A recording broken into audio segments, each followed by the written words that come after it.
அட்டமாதிபதி லக்னத்தில் அமர்வது சிறப்பானா நிச்சயமா இல்லை. ஆனா ஆயுள் தீர்க்கமா இருக்கும். ஆயுளை தரக்கூடியவர் அட்டமாதிபதி.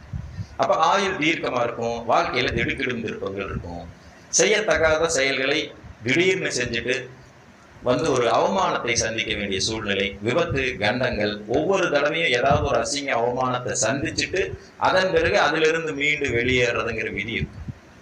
இந்த மீன லக்னக்காரர்களுக்கு அதிகப்படியா ஆயுள் இருக்கிற சூட்சமே இதுதான். மீன லக்னத்துக்கு தான் இருக்கிறதுல 100 வயசு மேல ஆயுஸ் இருக்கும் அப்படின்னு போட்டிருப்பாங்க.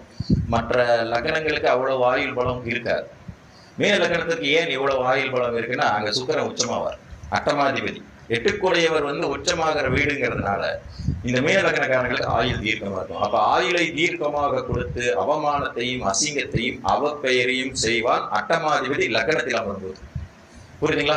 சோ 8ஆம் அதிபதி லக்னத்தில் இருப்பது எந்த சூழலிலும் சிறப்பல்ல. அவருடைய